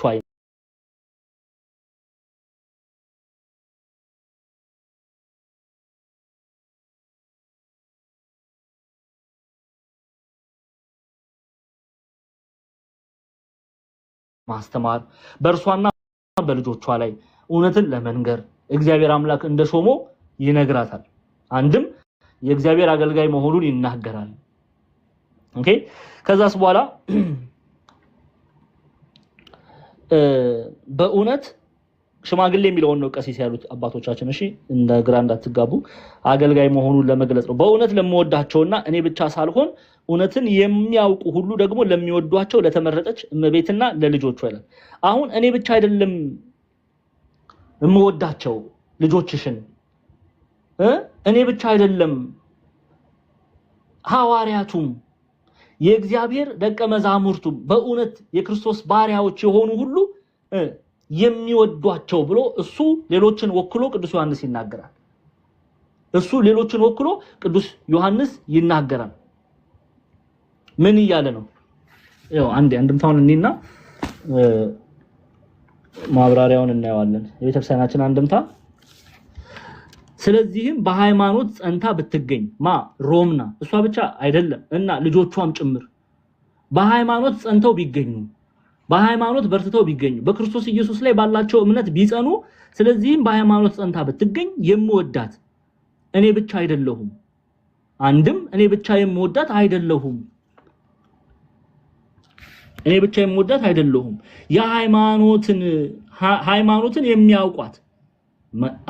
የሚያውቋት ሐዋርያት ሃይማኖትን የሚያውቋት የጌታችን የመድኃኒታችን ኢየሱስ ክርስቶስ ቤተሰቦች ሁሉ ይወዷታል እንጂ እኔ ብቻ አይደለም የምወድሽ ኦኬ ክርስቲያኖችም ሁሉ ይወዱሻል ለምን ሃይማኖትን አንቺና ልጆችሽ በክርስቶስ ባለው እምነት ብትጸኑ አንድም ከጸናችሁ እኔ ብቻ ሳልሆን እኔ ቅዱስ ዮሐንስ ብቻ ሳልሆን የጌታ ደቀ መዛሙርት እውነተኞቹም ይወዷቸዋል እያለ ነው ለዛ ነው ለምወዳቸውና እኔ ብቻ ሳልሆን እውነትን የሚያውቁ ማለት እውነት ኢየሱስ ክርስቶስ እውነት መንፈስ ቅዱስ እውነት እግዚአብሔር አብን እግዚአብሔር ወልድን እግዚአብሔር መንፈስ ቅዱስን የሚያውቁ ኦኬ ለምወዳቸው እኔ ብቻ ሳልሆን እውነትን የሚያውቁ ሁሉ ደግሞ ለሚወዷቸው ለተመረጠች እመቤትና ለልጆቿ ለምን ለተመረጠች እግዚአብሔር ለዚህ ክብር መርጧታል ከጣዖት አምልኮ ወደ አምልኮተ እግዚአብሔር ከአምልኮተ ፍሬቢስ ከሆነው አምልኮ ፍሬ ከሚያፈራው ወደ ፍሬም ወደሚያፈራው አምልኮ እግዚአብሔር መርጧታልና ለተመረጠች ይላታል ሐዋርያው ቅዱስ ጳውሎስ ታስታውሳላችሁ አንዴ ወደ ሮሜ መጽሐፍ እንሂድ ሮሜ ምዕራፍ 6 ላይ የተመረጠ የሚለውን ሐሳብ በደንብ ለመረዳት ሮሜ ምዕራፍ 6 ላይ እንሂድ ይሄው ምዕራፍ 6 ሮሜ ምዕራፍ 6 ቁጥር 20 ጀምረን እናንብብ ስሙ የኃጢአት ባሪያዎች ሳላችሁ ከጽድቅ ነፃ ነበራችሁ አለ የሚጽፈው ሐዋርያው ቅዱስ ጳውሎስ በኢጣሊያ ሮም ለምትገኘው ቤተክርስቲያን ነው ይሄ በኢጣሊያ ሮም የምትገኘው ቤተክርስቲያን አምልኮተ ጣዖትን ነበር የተላበሱት እነ ጁፒተርን ነው የሚያመልኩት እነሱ ይሄ ክላሲካል ሚታሎጂ የግሪክ ሮማን ሚታሎጂ የሚመለክባት ከተማ ናት ያ ብቻ አይደለም አምልኮተ ቄሳር ይመለካል በኢጣሊያ ሮም ቄሳር አምልኮተ ሰው ማለት ነው ይመለካል ስለዚህ ቅዱስ ጳውሎስ ይሄንን ያውቃል በሮም የሚመለከው ዋና አምላክ ተደርጎ የሚታየው ጁፒተር ነው ኦኬ ስለዚህ ጁፒተርን ለሚያመልኩ ቀድሞ ጁፒተርን ያመልኩ ለነበሩ አሁን ግን ኢየሱስ ክርስቶስን አምላክ ያው ብለው ለተመለከቱት ነው የሚጽፈው ይሄንን መልእክት ይሄው አምልኮተ ድሮ ሮማውያን ጣዖት የሚያመልኩት በይበልጥ የሚታወቀው በስፋት የሚነገረው በሮም በጥንታዊቷ ሮም ጁፒተር ነው ኦኬ ጁፒተር ለሱ ነበር የሚሰግዱት ለሱ ነበር የሚያመልኩት መስዋዕት የሚያቀርቡት ለሱ ነበር አሁን ታዲያ ስለዚህ ቅዱስ ጳውሎስ ይሄንን ያውቃል ስለዚህ የኃጢአት ባሪያዎች ሳላችሁ ከጽድቅ ነፃ ነበራችሁና አለ እንግዲህ ዛሬ ከምታፍሩበት ያን ጊዜ ምን ፍሬ ነበራችሁ ምን ይያላችሁ ዛሬ ላይ ክርስቲያን ሆናችሁ የድሮ ማንነታችሁን ለጁፒተር ተሰግዱት አመልኩል የነበረው ማንነታችሁን ስትመለከቱ የሚያሳፍር ነው ይያላችሁ ነው እሺ ስለዚህ እንግዲህ ዛሬ ከምታፍሩበት ነገር ያን ጊዜ ምን ፍሬ ነበራችሁ ፍሬ የሌለው አገልግሎት ነበረ የዚህ ነገር መጨረሻው ሞት ነውና አለ አያችሁ ጁፒተርን ማምለክ መጨረሻው ሞት ነው ቄሳርን ማምለክ መጨረሻው ሞት ነው ጣዖት ማምለክ መጨረሻው ሞት ነው ሮምና ታመልክ የነበረው ጣዖት ነው አምልኮተ ጣዖት ውስጥ የታሰረች ሴት ነበረች ስለዚህ ጣዖት ማምለክ ሞት ነው እያለን ነው ጳውሎስ እሺ ከዛስ በኋላ መጨረሻው ሞት ነው ካለ በኋላ አሁን ግን አለ አሁን ክርስቲያን ሆኗል እግዚአብሔር የተመሰገነ ይሁን አሁን ግን ከኃጢአት አርነት ወጣችሁ ለእግዚአብሔርም ተገዝታችሁ ልትቀደሱ ፍሬ ያላችሁ መጨረሻውም የዘላለም ሕይወት ነው አለ አሁን ግን ሕያው የሆነውን ኢየሱስ ክርስቶስን እያመለካችሁ ነው ኦኬ እግዚአብሔር አምላክ ጠራችሁ ጥሪውን ሰማችሁ እንደ ልዲያ መጣችሁ አሁን ልትቀደሱ አሁን ግን ከኃጢአት አርነት ወጣችሁ ለእግዚአብሔርም ተገዝታችሁ ልትቀደሱ ምን አላችሁ አለ ፍሬ ያላችሁ ታዲያ ፍሬ ያለው አገልግሎት ላይ ነው አሁን ያላችሁት ኢየሱስ ክርስቶስን ማምለክ ፍሬ ያለው ያ ፍሬ ምንድነው የዘላለም ሕይወት መጨረሻውም የዘላለም ሕይወት ነው ይላል መጨረሻው ኢየሱስ ክርስቶስን በእውነት በጽድቅ በቅድስና ማምለክ መጨረሻው የዘላለም ሕይወት ነው ስለዚህ ቅዱስ ዮሐንስ ሮምናን ምን ይያለ ነው እሺ ደግሞ ለሚወዷቸው ለተመረጠች እመቤትና ለልጆቿ እግዚአብሔር አምላክ ለዚህ ጠርቶሻል፣ ልትቀደሺ የዘላለምን ሕይወት ልትለብሺ ፍሬ ላለው አገልግሎት እግዚአብሔር አምላክ አንቺንም ልጆችሽንም ምን ብሏል? ጠርቷል። በማን አማካኝነት? በጵሮቅሮስና በቅዱስ ዮሐንስ አማካኝነት ወልደ ዘብዴዎስ። እነሱ ሄደው አስተምረው መክረው ከጣዖት አምልኮ ወደ እውነተኛው አምላክ ወደ ሕያው አምላክ ወደ ኢየሱስ ክርስቶስ አቅርበዋታልና ምን ይላታል? ለተመረጠች እመቤትና ለልጆቿ ይላል። መመረጥ አይደል እንደ ኦርቶዶክሳውያን ኢየሱስ ክርስቶስን ማምለክ መመረጥ እኮ ነው። መመረጥ ነው ኢየሱስ ክርስቶስን ማምለክ። ስለዚህ እንዲህ እያለ ሲጠራት እናነባለን። አሁን ይሄ ህብረት ግን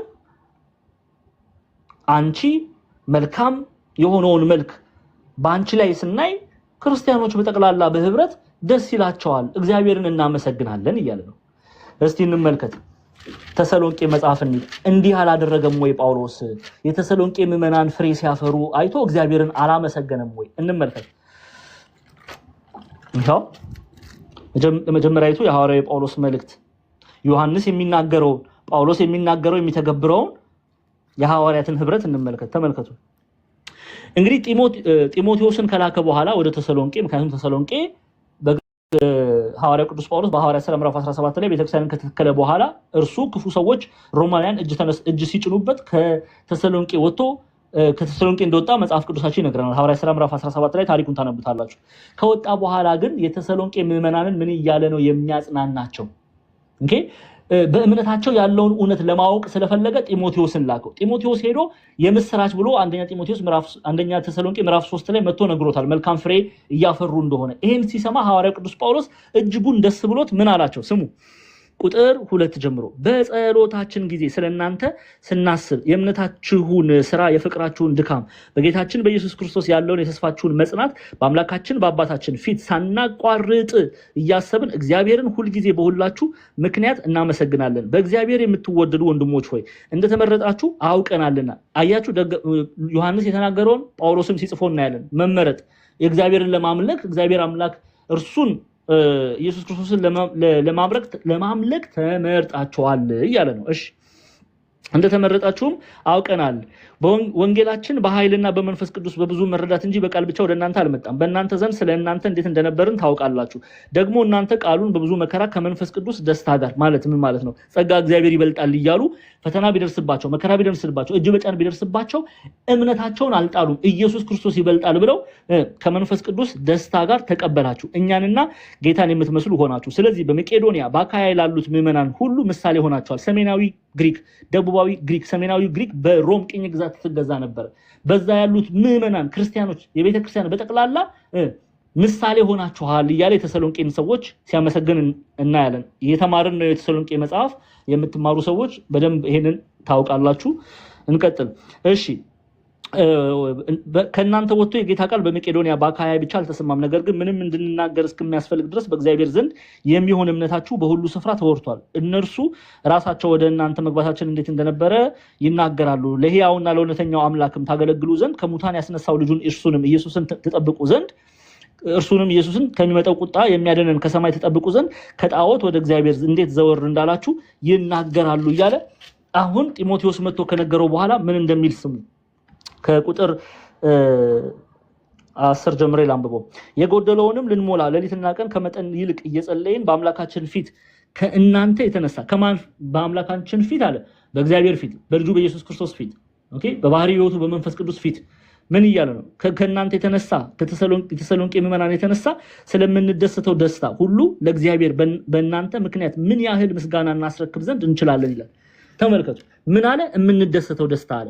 ሐዋርያት የሰው ልጅ ሲድን የሚደሰቱት ደስታ አለ። ቅዱሳን የሰው ልጅ ሲድን የሚደሰቱት ደስታ አለ። አንድ ሰው ንስሐ ሲገባ እንዲል በወንጌል በሰማይ ያሉ መላእክት እንደሚደሰቱ ምድራውያን መላእክት ሐዋርያት ይደሰታሉ።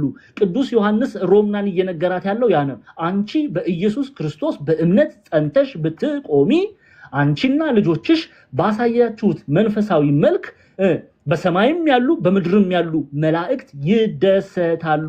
ሐዋርያት በምድር መላእክት ተብለው ስለሚጠሩ ነው። ኦኬ ስለዚህ ይደሰታሉ። እኔ ብቻ አይደለሁም። ኦኬ ጵሮቅሮስ ብቻ አይደለም። በሰማይም በምድርም ያሉ መላእክት ይደሰታሉ፣ ቅዱሳን ይደሰታሉ። የአንድ ሰው መዳን ያስደስታቸዋል። ለዛ ነው ቅዱስ ጳውሎስ በቃሉ በመልእክቱ እንዳስቀመጠልን እርሱም በእኛ ስለሚኖረው ከኛ ጋር ለዘላለም ስለሚሆነው እውነት ስለ ኢየሱስ ክርስቶስ እኔ ቀሲስ በእውነት ለምወዳቸውና እኔ ብቻ ሳልሆን እውነትን የሚያውቁ ሁሉ ደግሞ ለሚወዷቸው ለተመረጠች እመቤትና ለልጆቿ የሚለው እውነትን የሚያውቁ ሁሉ ይወዷቸዋል። ለምን? ኢየሱስ ክርስቶስን መልክ ለብሳቸዋልና። በእውነት ለምወዳቸው አለ። በእውነት ለምወዳቸው በክርስቶስ ፍቅር ለምወዳቸው ማለት ነው። እውነት ማን ነው? ኢየሱስ ክርስቶስ። ኦኬ እውነት ማን ነው? መንፈስ ቅዱስ። እውነት ማን ነው? እግዚአብሔር አብ። በእግዚአብሔር ፍቅር እምወዳቸው ሲል ነው በእውነት የሚለው። እሺ ቁጥር 3 ላይ እንሂድ። ከእግዚአብሔር አብና ከአብ ልጅ ከኢየሱስ ክርስቶስ ጸጋና ምህረት ይላል። እሺ ከእግዚአብሔር አብና አለ፣ ከአብ ልጅ ደግሞ ከኢየሱስ ክርስቶስ አለ። እዚህ ጋር አንድ ነገር አስተውለን እንይ። ኢየሱስ ክርስቶስ የእግዚአብሔር ልጅ ተብሏል፣ የእግዚአብሔር አብ ልጅ ተብሏል። ኦኬ ኢየሱስ ክርስቶስ ወልድ የእግዚአብሔር ልጅ እየተባለ ይጠራል። የእግዚአብሔር ልጅ ሲባል እኔና እናንተ የእግዚአብሔር ልጅ ተብለን እንደምንጠራው አይደለም። እኛ የተላበስነው ቤተክርስቲያን የሰጠችን የጸጋ ልጅነት ብቻና ብቻ ነው። የባህሪ ልጁ ነው። ምን ማለት ነው? የባህሪ ልጁ ነው። ተከታይ ቀዳማይ የሌለው፣ የሚቀድመው የሚከተለው የሌለ ብቸኛ የባህሪ ልጁ ኢየሱስ ክርስቶስ ነው፣ የእግዚአብሔር አብ። ኦኬ ይሄንን ዮሐንስ ወንጌል ምዕራፍ 3 ቁጥር 16 ላይ እንመለከታለን። ዮሐንስ ወንጌል ምዕራፍ 3 ቁጥር 16 ላይ ዮሐንስ ወንጌል ምዕራፍ 3 ቁጥር 16 ይኸው ምንድነው የሚለው? በእርሱ የሚያምን ሁሉ የዘላለም ሕይወት እንዲኖረው እንጂ እንዳይጠፋ እግዚአብሔር ምኑን አንድያ ሲል ምን እያለ ነው? ብቸኛ ማለት ነው። ተከታይ ቀዳማይ የሌለው ብቻውን የባህሪ ልጁ የሆነ አንድያ ልጁን እስኪሰጥ ድረስ ዓለሙን እንዲሁ ወዷልና። ዓለም የተባለን እኔና እናንተ በዓለም ውስጥ የምንኖር እኛን የወደደን የሚወደድ ነገር ሳይኖረን በጨለማ ስንቅበዘበዝ በኃጢአት ቆመን ሳለ እግዚአብሔር አምላክ ፍቅሩ እንዲህ አደረገ። የሚወደድ ነገር ሳይኖረን እርሱ አንድያ የባህሪ ልጁን ሰጠን። እሺ እንዲሁ ወዶናልና ዓለም በልጁ እንዲድን ነው እንጂ በዓለም እንዲፈርድ እግዚአብሔር ወደ ዓለም አላከው። በእርሱ በሚያምን አይፈረድበትም። በማያምን ግን በአንዱ በእግዚአብሔር ልጅ ስላላመነ አሁን ተፈርዶበታል። በስንቱ አለ? በአንዱ። ሌላ የለማ። የባህሪው የሆነ ስለሆነ ነው። እኛስ ልጅ ተብለን ልንጠራ የተገባን አይደለም ነን እንጂ በክርስቶስ ኢየሱስ አባ ብለን የምንጠራው ያንን የሚጣፍጥ አንደበት አላብሶናል። የኛ ግን የተሰጠን ነው። ኢየሱስ ክርስቶስ የእግዚአብሔር አብ ልጅ ሲባል የተሰጠ ሳይሆን የሆነ ነው። የባህሪ ነው። ብቸኛው ነው። ኦኬ ስለዚህ አንድያ ልጁን ወደ ዓለም ላከ። ምን ለማድረግ? በእርሱ የሚያምኑ እንዲድኑ። ኦኬ ስለዛ ነው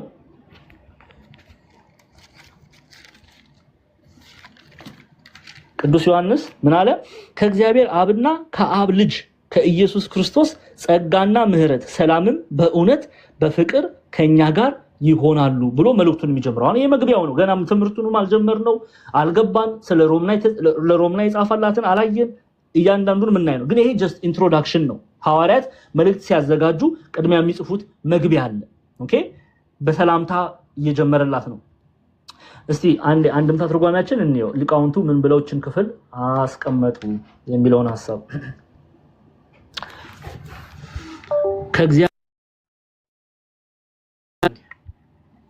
ከእግዚአብሔር አብ ዘንድ የእግዚአብሔር አብ የባህሪ ልጁ አያችሁ፣ ቅድም ምን ብለን የባህሪ ልጁ ነው፣ የጸጋ ልጅነት አይደለም። ድንገት ባለማወቅ አምቲንክ አብዛኞቻችሁ ታውቃላችሁ። ባለማወቅ ካለን ግን እንታረም። ከእግዚአብሔር አብ ዘንድ የእግዚአብሔር አብ የባህሪ ልጁ ከሚሆን ከኢየሱስ ክርስቶስ ዘንድ ባለሟልነት፣ ቸርነት፣ ፍቅር፣ አንድነት ይደረግላችሁ እያላቸው ነው። እነዚህ ነገሮች ቅዱስ ዮሐንስ የዘረዘራቸው ነገሮች ከማን ዘንድ ነው የሚሰጡት? ከእግዚአብሔር ዘንድ ነው የሚሰጡት። እስቲ እንመልከተው። ምን አለ? ከእግዚአብሔር አብና ከአብ ልጅ ከኢየሱስ ክርስቶስ ጸጋ ሲል ምንድነው? ይሄው ዛሬ ላይ የእግዚአብሔር ጸጋ ስለበዛልን ነው እኔና እናንተ እየተማርን ያለነው። የእግዚአብሔር ጸጋ ስላለልን ነው አይኖቻችን የሚያዩት። የእግዚአብሔር ጸጋ ስላለልን ነው አንደበታችን የሚናገረው። የእግዚአብሔር ጸጋ ስላለን ነው እግሮቻችን የሚራመዱት። የእግዚአብሔር ጸጋ ስለበዛልን ነው እጆቻችን የሚዳስሱት። የእግዚአብሔር ጸጋ ሁሉን ነው የሚናገር። እኛ እኮ በብዙ ልናመሰግነው እኮ ብዙ ነገር አለን አይደል እንዴ? የእግዚአብሔር ጸጋ ብሎ ይጠራዋል። ጸጋ እግዚአብሔር ልጅ ተብለን ልንጠራ የሱ ጸጋ ስለበዛልን ነው። የወደደን የእርሱ ጸጋ ስለበዛልን ነው። ያፈቀረን የሱ ጸጋ ስለበዛልን ነው። በጤንነት የቆምነው የሱ ጸጋ ስለበዛልን ነው። የምንኖረው የምንተነፍሰው ሁሉ የእግዚአብሔር ጸጋ ስለበዛልን ነው። ስለዚህ ጸጋ ሁሉ ይላቸዋል ቅዱስ ዮሐንስ። እንዴት እንደሚወዳቸው ተመልከቱ። እንዴት እንደሚጸልይላቸው ተመልከቱ። እንዴት እንደሚያፈቅራቸው ተመልከቱ። በክርስቶስ ፍቅር የእግዚአብሔር ጸጋ ሁሉ ከእናንተ ጋር ይሁን ይላል። ከዛስ ምህረት ምህረት የእግዚአብሔር ምህረት ነው የሚናገረው። እግዚአብሔር አምላክ ምህረቱን ያውርድላችሁ፣ ፍቅሩን ይስጣችሁ። ከዛስ ሰላምን ይስጣችሁ። በክርስቶስ ኢየሱስ ያለው አይምሮን ሁሉ የሚያልፈው ሰላማውያን ያድርጋችሁ። ይሄ የሚሰጠው በእውነትም በፍቅር ከኛ ጋር ይሆናሉና ይላል። በእውነትና በፍቅር ከኛ ጋር ይሆናሉ። ስለዚህ ይሄ የሚሰጠው ይሄ ጸጋ የሚሰጠው ይሄ ፍቅር የሚሰጠው ይሄ ምህረት የሚሰጠው ከእግዚአብሔር ነው። እግዚአብሔር ይሄንን ይስጣችሁ፣ ምህረቱን ያብዛላችሁ፣ ፍቅሩን ይስጣችሁ። ጸጋውን ሁሉ ቅድም የዘረዘርናቸው ጸጋ የተባሉ በጠቅላላ እግዚአብሔር አምላክ ያላብሳችሁ። የእግዚአብሔር አብ የባህሪ ልጁ ከሚሆን ከኢየሱስ ክርስቶስ ዘንድ ባለሟልነትን፣ ቸርነትን፣ ፍቅርን፣ አንድነትን ይደረግላችኋል። ከኛ ጋር ደግሞ አለ አንድ የሚሆኑ ይሄው እዛው ክፍል ላይ ጸጋ ምህረት ሰላም ካለ በኋላ በእውነትና በፍቅር ከኛ ጋር ይሆናሉ አለ። ከቤተ ክርስቲያን ጋር አንድ እንዲሆኑ ይጸልይላቸዋል። አንድም ሐዋርያትን ይመስሉ ዘንድ ይጸልይላቸዋል። አንድም ጌታ ኢየሱስ ክርስቶስን ይመስሉ ዘንድ ይጸልይላቸዋል። በምንድነው የሚመስሉት? እንመልከት። ሐዋርያው ቅዱስ ጳውሎስ ይነግረናል ይሄንን በተሰሎንቄ መልእክቱ ላይ ታስታውሳላችሁ። ይሄው ምዕራፍ 6 የተሰሎንቄ ምዕመናን ጌታን ሐዋርያትን ስለመሰሉ እንዲላቸዋል። ደግሞ እናንተ ቃሉን በብዙ መከራ ከመንፈስ ቅዱስ ማለትም ከመንፈስ ቅዱስ ጸጋ እግዚአብሔር ይበልጣል፣ የእግዚአብሔር ልጅነት ይበልጣል ብላችሁ ከመንፈስ ቅዱስ ደስታ ጋር ተቀበላችሁ። መከራ እየጸናባቸውም እምነታቸውን አልጣሉ። ስለዚህ አለ ሐዋርያው ጳውሎስ እኛንና ጌታን የምትመስሉ ሆናችኋል። አያችሁ፣ ህብረት አደረጋችሁ ከቤተ ክርስቲያን ጋር፣ ከቅዱሳን ጋር ህብረት አደረጋችሁ። በምን በእምነት ጸንቶ በመቆም በክርስቶስ ኢየሱስ ላይ ባለው እምነት ጸንቶ በመቆም ሃይማኖታችሁን ሳትጥሉ በጽድቅ በቅድስና እየተመላለሳችሁ ጸጋ እግዚአብሔርን ሳትጥሉ ከዓለም ፍቅር ይልቅ የእግዚአብሔር ፍቅር ይበልጣል በማለት እኛንና ጌታን መሰላችሁ። እኛን አለ ሐዋርያት በመከራ ቢሆኑ፣ ድንጋይ ቢደበደብባቸው፣ በድንጋይ ቢወገሩ፣ ሰይፍ ቢነሳባቸው እና ያዕቆብ በክርስቶስ ላይ ያለውን እምነታቸውን አልጣሉምና አንድም ኢየሱስ ክርስቶስ ጌታችን መራችን ኢየሱስ ክርስቶስም በክፉ አይሁዳውያን በኃጢአተኞች እጅ በተባሉት በሮማውያን እጅ ተላልፎ ተሰጥቶ ተተፍቶበት እሾህ አክሊል ተደርጎ ሕማማቱን ተቀብሎ ለኔና ለናንተ ቤዛ ሆኗል። ኦኬ። ስለዚህ እናንተም ለዚህ እምነት የምትከፍሉት ዋጋ ምን ያደርጋችኋል? ከእኔና ከሐዋርያቱ ከጌታ ጋር ህብረት እንድታደርጉ ከቤተ ክርስቲያን ጋር ህብረት እንድታደርጉ ያደርጋችኋል እያላቸው ነው። እሺ ታዲያ ሮምናንስ ምን እያለ ነው ቅዱስ ዮሐንስ? አንቺ ታላቅ ሴት እመቤቴ ሆይ ሮምና በእውነትና በፍቅር ከኛ ጋር ይሆናሉ ማለትም ህብረት እንድታደርጊ ከኛ ጋር ከነሱ ጋር ከሐዋርያት ጋር ከቅዱሳኑ ጋር ህብረት እንድታደርግ ይጸልይላታል።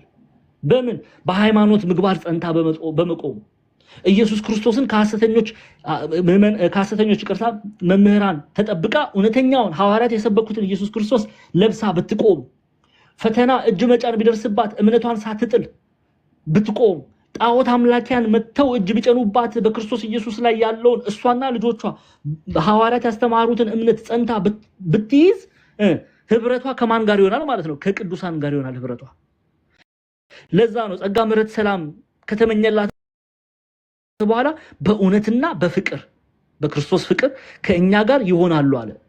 ኦኬ በፍቅር በእውነት ብትጸኚ ለክርስቶስ ያለሽን ፍቅር ለእግዚአብሔር ያለሽን ፍቅር በማሳየት ብትጸኚ ከእኛ ጋር ከሐዋርያቱ ጋር ህብረት ታደርጊያለሽ፣ ከእግዚአብሔር ጋር ህብረት ታደርጊያለሽ፣ ከኢየሱስ ክርስቶስ ጋር ህብረት ታደርጊያለሽ እያለ ይመክራታል። ይሄው አንድምታ ትርጓሜያችን ተመልከቱ። ከእግዚአብሔር አብ ዘንድ የእግዚአብሔር አብ የባህሪ ልጁ ከሚሆን ከኢየሱስ ክርስቶስ ዘንድ ባለሟልነት፣ ቸርነት፣ ፍቅር፣ አንድነትን ይደረግላችሁ። አንድነት የሚለው ከቤተ ክርስቲያን ጋር ህብረት ማድረግ ነው። በአንድ ልብ ትሆን ዘንድ ከቅዱሳኑ ጋር ከእናታችን ከቅድስት ድንግል ማርያም ጋር በአንድነት ትቆም ዘንድ በእምነት መጽናት እንዳለባት ይመክራታል። በእምነት መጽናት እንዳለባት ማንም የቆመ ቢመስለው እንዳይወድቅ ይጠነቀቅ እንዲል እሷም ትጠነቀቅ ዘንድ በፍቅር በእውነት ትጸና ዘንድ ፍቅር እውነት የተባለ ኢየሱስ ክርስቶስ እርሱን በማመን ትጸና ዘንድ ያንን ካደረገች ከሐዋርያቱ ከነቢያቱ ከእግዚአብሔር ጋር አንድነት እንደሚኖራት ይነግራታል።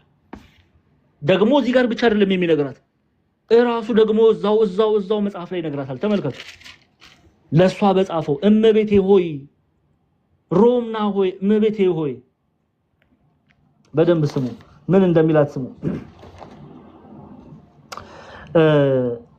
ከቁጥር 7 ጀምሬ ላንብብ። እመቤቴ ሆይ ይሄው እመቤቴ ቁጥር 7 ላይ ይቅርታ ቁጥር 9 ላይ ከ9 ጀምሬ ላንብበው። እመቤቴ ሆይ መልእክቱ ለሷ ነው የተጻፈው። እንግዲህ እመቤቴ ሆይ እያላችሁ አንብቡ። እናታችን ቅድስት ድንግል ማርያምን አይደለም እመቤቴ ያለው። ቤተክርስቲያን እንዲህ አላስተማረችም። ግን የተባለችው ሮምና ናት። እቺን ባለጸጋ ሴት ነው የሚጠራው። ሮምና ሆይ እሺ ለሚወጣ ሁሉ እመቤቴ ሆይ ለሚወጣ ሁሉ በክርስቶስ ትምህርትም ለማይኖር ሰው አምላክ የለውም፣ በክርስቶስ ትምህርት ለሚኖር አብና ወልድ አሉት እያለ ይነግራታል።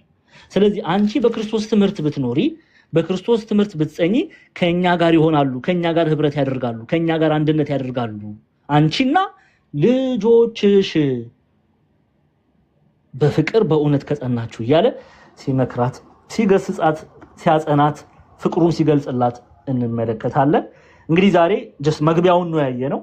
ብዙ ነገር ተምራችኋል የሚል ተስፋ አለኝ። ሰኞ ዕለት ግን በስፋት ከቁጥር 4 ጀምረን እስከ ፍጻሜ ድረስ ሮምና ለተባለች ሴት ቅዱስ ዮሐንስ ስሟ አልጠቀሰውም፣ እሱ ስሟ አልጠቀሰውም። ኢትዮጵያ ሊቃውንት ግን በአንድምታ ትርጓሜ ሮምና ብለው አስቀምጠውታል። ለዚች ሴት የላከውን መልእክት እስከ ቁጥር 13 ያለውን በስፋት አድርገን እንማራለን። ፓትሪስቲክ ኮሜንታሪ እናደርገዋለን። እኛ እስከዚህ ምን እንማራለን የሚለውንም እንመለከታለን ማለት ነው። ያስተማረን የገሰጸን የቅዱሳን አባቶቻችን አምላክ ጌታችን አምላካችን አባታችን መድኃኒታችን ኢየሱስ ክርስቶስ ስሙ ከአጥናፍ እስከ አጥናፍ የከበረ የተመሰገነ ይሁን። እጅጉን የምንወዳት እናታችን ቅድስት ንጽሕት ድንግል ማርያም ጸሎቷ ምልጃዋ ከኔና ከእናንተ ጋር ይሁን። የእግዚአብሔር ጸጋ ከሁላችን ጋር ይሁን። ይቆየን። እንቀጥላለን። ሰኞ እንጨርሰዋለን ይሄን ክፍል። እሺ መምህር ክርስቶፎሮስ ይቀበሉን።